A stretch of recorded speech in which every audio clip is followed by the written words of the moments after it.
I'm Gregory Campbell. I'm Director of Marketing and Communications at Lyric Opera of Kansas City, and this is Lyric Opera Pitmasters, where we explore the music making and drama that unfolds below the stage in lyric opera productions. I am joined today by Joe LeFevre, who's the principal tuba of the Kansas City Symphony. But you are not playing the tuba in our upcoming production of Cavalleria, Rusticana, and Pagliacci. Can you tell me a little bit about that? Yeah. So not playing tuba. I also play this instrument called cimbasso, which I guess if the contrabass trombone and the tuba had a baby, it would be the cimbasso. So normally I'm down there with the tuba, but sometimes in opera, especially with Italian opera, the cimbasso is actually the correct, intended instrument from that time period. So yeah, I'm excited. I'll be playing this monstrosity of an instrument. It looks pretty funny if you peer over in the pit during some of these shows. Hopefully, it'll give you a chuckle. So before we get more into the instrument, I was wondering if you could tell me a little bit about yourself and how your journey to Kansas City when you got here and that sort of thing. Yeah, so I've been here for 6 years now. This is my 6th season with the Kansas City Symphony. I'm originally from Kalamazoo, Michigan. So as a Michigander, I have to show you, like right here on the hand map is where I'm from. So I grew up in Michigan. Went to Michigan State University for my undergrad. Studying tuba performance and music education. Went to Chicago for a year, was in Civic Orchestra of Chicago. It's the Chicago Symphony's training program. And then I was there for a year and was about to start my master's at DePaul University, and then I won the job here in Kansas City. So relocated, moved down here to KC, and yeah, I've fallen in love with the city, and it's just a super awesome place, yeah, it's been great to make music with this orchestra and with the opera and the ballet, of course, too. Yeah, I mean, it's just been it's fun because some orchestras, they don't play, they're just doing the symphony orchestra stuff, and there are a few orchestras around the country that also play for the opera company in their city or the ballet company in their city, and it's kind of nice to have that little bit of change of pace. I used to play quite a bit with the Santa Fe Opera over the summers, and that was kind of my opera exposure. And then here we also do opera, so I love opera. I mean, I think there's some of the most incredibly emotional music is in opera. So the chance, for us to have the chance here in Kansas City to play that, I think is really important, and it's pretty fulfilling as a musician. Awesome, great. So. So your first season was in 2018, 19. So you had a full season, 18, 19, and then half of a season. Seems so long ago, yeah. With COVID, so yeah. So had you played? So you said you played a few summers in Santa Fe Opera. Yep. And then obviously you're playing some opera here. Had you played a lot of opera before you got this job? Not really. Obviously you play the overtures and a couple snippets here and there, as concert pieces. But my first, really sitting down and playing an entire opera all the way through was out at Santa Fe. Okay. My first summer out there, because I think, if I'm remembering this correctly, my first year here, there were no operas with tuba on it, so I was kind of bummed. So I didn't get a chance to play opera. So I know who you can talk to about that. Yeah. So my first opera was actually out in Santa Fe. Okay. That was kind of my first exposure. That was what was it? Yennefer. The Janacek. Yes, the Janacek. Yes, which is kind of an interesting opera to have as your first. So it was. That was my first real, introduction outside of music school to what opera was. Yeah. So of the lyric opera productions you've performed in, do you have any sort of which have been your favorite or most memorable? I guess first question is how many operas have you played in a 6-year period? Yeah, so COVID kind of messed a lot of that up, unfortunately. Yeah. I think, let's see, I did all of them last season. I think all of them had tuba. Shining, Tosca, Traviata, Carmen. Right. Yeah. No, sorry, no Tosca. That was no tuba on that. That's right. Yeah. But So the Shining that we did last year. Yes. It was interesting because we weren't really sure what to expect. You know, you look at your part, especially these newer operas, and you know, we did at least one new opera a year at Santa Fe. It was the same way. You get these parts and you look at it and you're kind of like, okay, we'll see how this fits in and how it works. And then you play it, and everything just kind of connects and makes sense. And I think there were so many idiomatic things in The Shining that just you know clicked, and it was very cool. All the things that you didn't think would make sense made total sense when you put it all together. So that was pretty interesting. And then Traviata too. I mean, that's just it's classic. So I was excited to play that, of course, and that's always a treat. So I think those are probably the two favorites that we've done so far. Yeah, I got to hang out a lot with Paul Moravec when he was here for The Shining, the composer, and you could tell he just loves low brass because we would do these community events and he would talk about like the trouble. Yeah, they had some big moments. There was some straight up like tuba solos in that opera.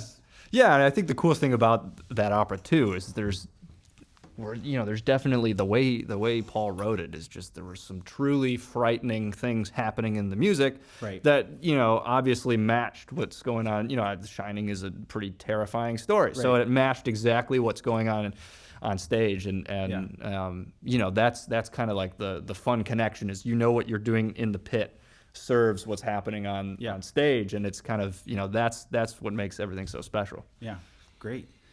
Yeah.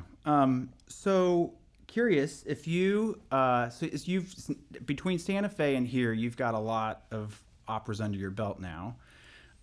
Is there? Do you have a favorite opera? That's the first question. Then second question is if you could play any opera. If we could schedule any opera that you want to play, what would it be? What a question. I think, can I? It's a tough toss up for favorite opera. I think my favorite so far is probably Falstaff. Okay. I think that it's just kind of a comedic, funny. It's very lighthearted. I don't want to say it plays itself, but it rolls along. It's got a nice pace, and it's just there's really that's another opera that's just has these special moments here and there that just you look forward to when you're turning the page in the pit. So I think that's probably my favorite. A close second though is Tristan. I mean, it's anytime you get to play Wagner is just something. It's a different experience. Tristan is very fulfilling. Just the all the leitmotifs and just the way that Wagner kind of thought about all of these. So much care that went into writing the music and just everything. The one downside about that is, you got to wait like 40 minutes before you between times that you're playing and you're in the pit for 4 hours. But that's probably a close second. If I could choose any opera, man, that's tough. I think Siegfried would probably be up there. The Ring cycle would be extremely daunting, putting together, all as one. And I think it would be a fun experience. I think Lyric in Chicago did that a few years ago. Yeah, they did. That's always a transcendent experience. But yeah, I think Siegfried would be really special. There's some really cool tuba parts in there, some nice chorales and stuff. I think that would be a lot of fun. Yeah. Well, I'll let the powers that be. Just drop a little note there. That'd be awesome. The tuba guy wants to play Siegfried. That's great. So moving on to this production, and in the business we call it Cav Pag. That's what we say at the office all day. We say, "When's Cav Pag? When's the opening of Cav Pag?" So why do this on cimbasso? Or I guess I have a lot of questions about the cimbasso. As one should. But why? So, like you said, it's an Italian. It's basically a rare Italian low brass instrument. Yes. That's mostly just used in the Italian opera repertoire. Why use it over playing the parts on tuba? What do you think it adds to the? I mean it's interesting. It's an instrument that came out of the early 19th century, and these Italian composers, Verdi and Puccini, were kind of looking for a little bit more bassiness in the bottom of the low brass. So, they turned to, well, they didn't know what to turn to at the time until the cimbasso came along. There's kind of this debate out there. There's this letter that Verdi wrote that I think some tuba players may take issue with. He called the tuba a devil of an instrument.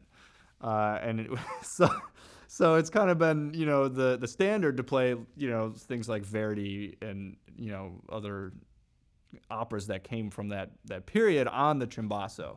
Okay. It's definitely got a different sound. It's, like I said, if the trombone and the tuba had a baby, it's the cimbasso. And I think what it takes from each of those instrument families is it's got a lot of kind of the power in the front to like a bass trombone, but it still has the same range and the roundness to the sound, not as round, but it still has some roundness as the tuba.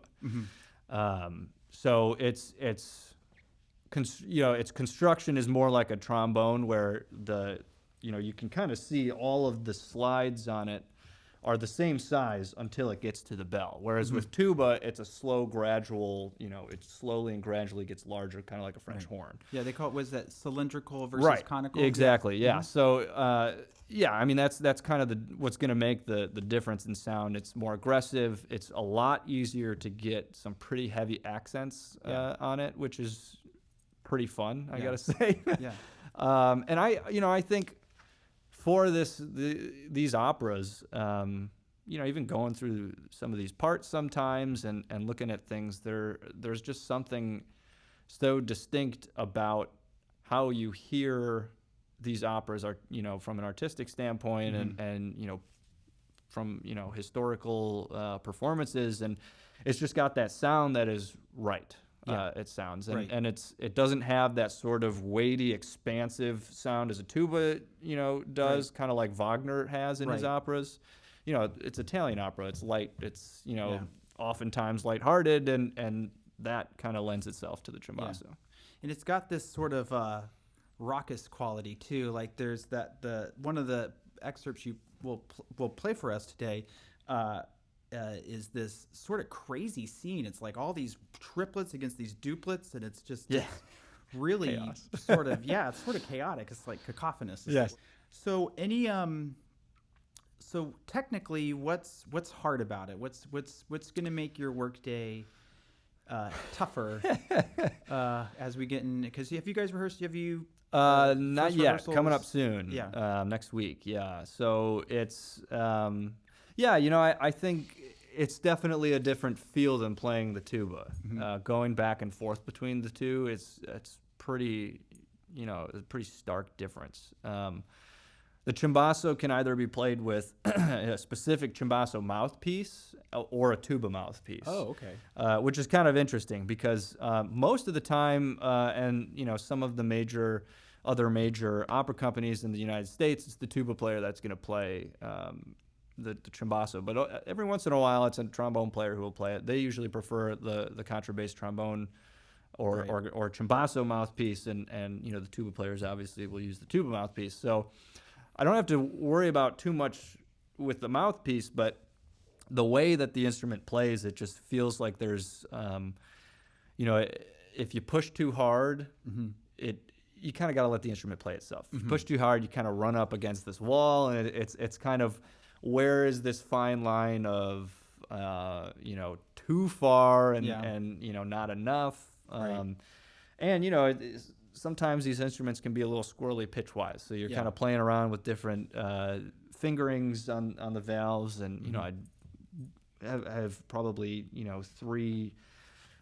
different fingerings that I can use depending on what's going to work, where I would just use one on the tuba because I know that's going to lock in. So I think that's going to be the biggest challenge is just, it can be an overpowering instrument. Yeah.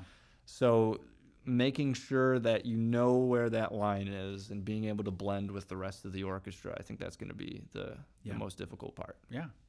Okay, so you brought 4 passages from the 2 operas for us. So the first passage is near the beginning of the opera, and this is this passage you were talking about that's got the crazy triplet notes. Yep. Yeah. It's just, and then so like the lower half of the orchestra is playing triplets, the upper half of the orchestra is playing duples, and it's just It's all over the place. And it's a good scene because it's basically like he's riding in on the horse and he's like excited to see his girlfriend. Yeah. He doesn't know that his girlfriend's cheating on him yet, or actually it's his wife. He doesn't know that she's cheating yet, and he's got all of his. So I think it's that section is just trying to paint that picture.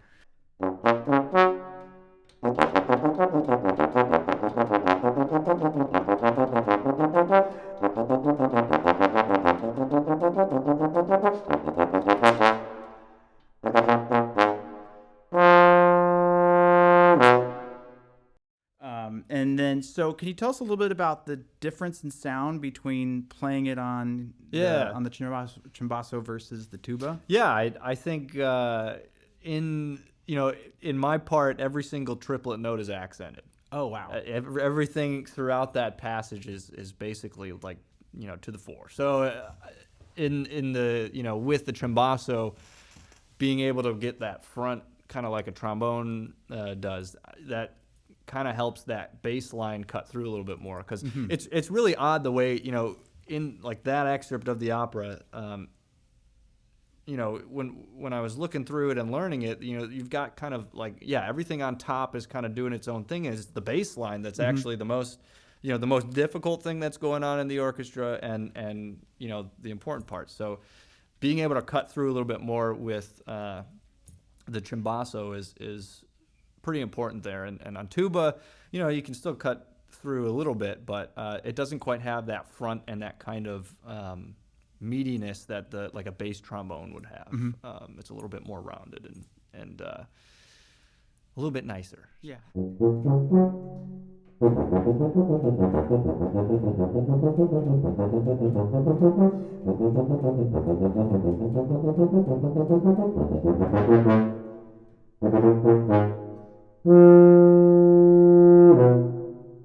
Yeah.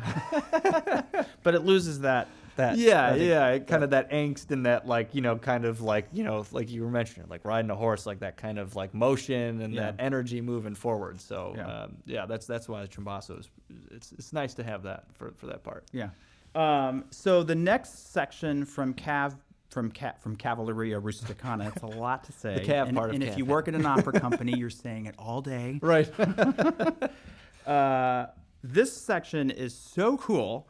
And a lot of your sections, I mean, the first section that you played for us it's sort of the upbeat part of the opera, but this section, it's like you're often representing like evilness and wickedness. Yeah. You're not the flute or the clarinet player, right? Right. They always get these like beautiful. Yeah, we'll bring the thunder. Yeah.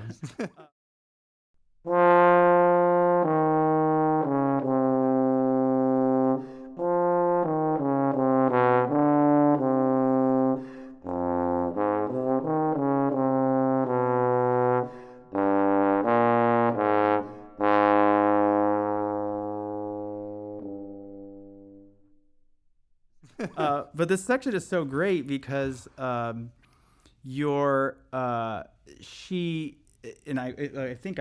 it down here. So it's Santuzza she right before this passage, she begs Turiddu to basically come back to her, that he's been cheating on her. There's a lot of scorned lovers. Yeah. And he basically says, no, I'm not going to return to you. And then she curses him to have a bad Easter. It's kind of a funny line, because like in late 19th century Sicily, that'd be like the meanest thing you can say to somebody. Exactly, yeah. Like super devout is like, I want you to have the worst bad Easter, and it kind of foretells some real tragedy that happens. Right. Yeah. What's it like playing? Is it a hard passage to play? Yeah, I mean this part, it's pretty frightening. When you look at the music, it looks like a rather unassuming line, and then you when you're learning the part and you're listening to it and you're learning more about it, it's like, oh, okay, like Yeah. this is pretty, because it really does. I mean, there's so many instruments that are in unison. It's all the trombones and cimbasso, everything, and it's just everything is focused on this one line. Yeah. And it's kind of, this line comes back, in many different parts of the opera, and it actually near the end, in the finale, it comes back right before the last, furious, fast ending section. Yeah. So this is kind of like a motif line, and you can tell that it's important, and it just when you play it, you hear how it's it kind of works its way pitch wise, and it just feels like it's kind of the bringer of something bad. So this is a line, again, I think because the cimbasso has a little bit more of a direct sound and a really kind of tight core, it kind of brings you can get a more sinister sound on it. And I think that's exactly kind of what I'm going for in that moment. Yeah, and it's definitely what they're going for in the story as well. And that's what makes opera so special is you and the orchestra get to add that extra element of drama, and it's really the height of the whole opera, actually. Absolutely. Right after she says that, and then the orchestra, it's it's a powerful moment. For sure. Again, and this lick from Pagliacci, it's another, kind of evil moment.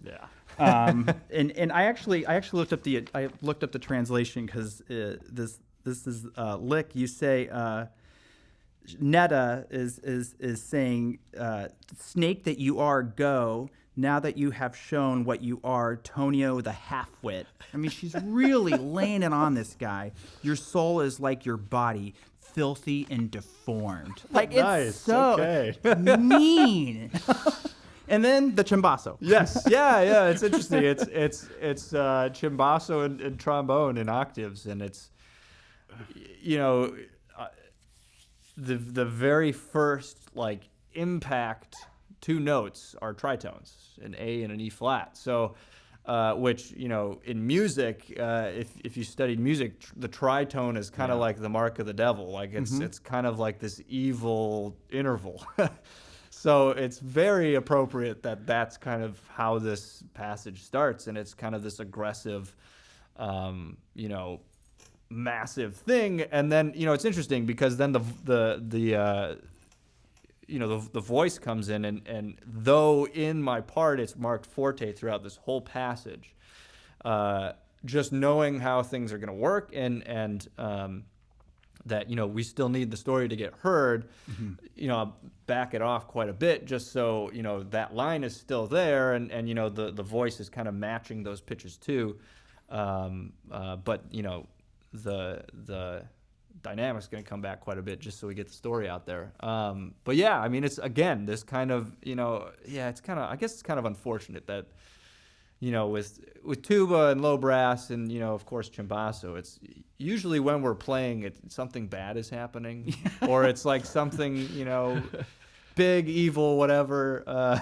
But yeah, I mean this is a fun part too, because honestly, it's licensed to kill on those first two notes in terms of accents, and just you can really bring the power. So I mean that's kind of that's what we're going for, I think, in the orchestra, is really show that angst.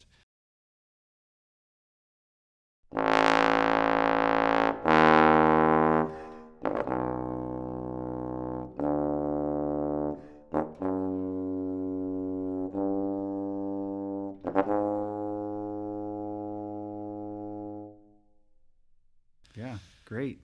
So, and then the fourth lick today was from the second act. Yep. And like the first lick from Cavalleria Rusticana, it's another big chorus moment. And it's a really great scene because, Pagliacci is all about what's reality, what's real. So this audience, the chorus is the audience in this scene, and they're they're sort of like, oh, the play is starting.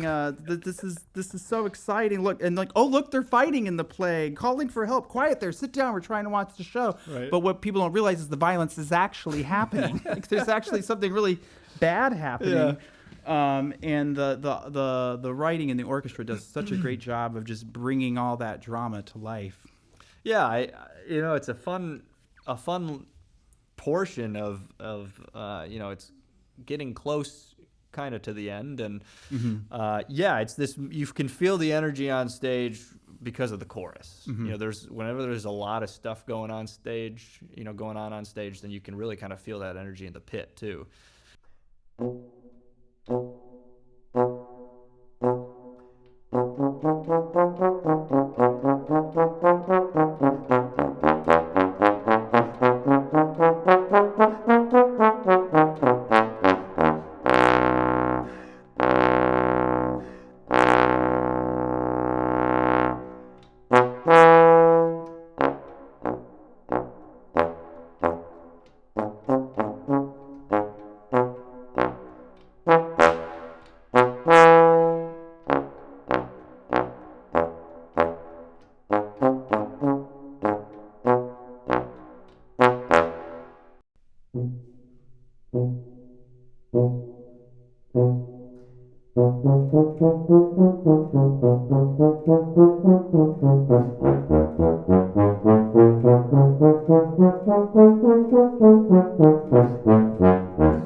Yeah, it's kind of the first part, it's kind of all building to this second, more kind of march style feeling and mood.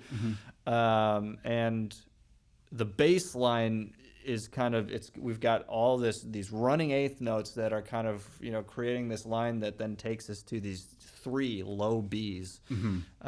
On the cimbasso, and it's like this big, it's the cadence right before we lead, right into the march section, the big 5/1, and this is, there's no retard written, but I haven't had rehearsals yet. I'm anticipating a retard there. I've been practicing one because it's just, it feels like it needs to be there.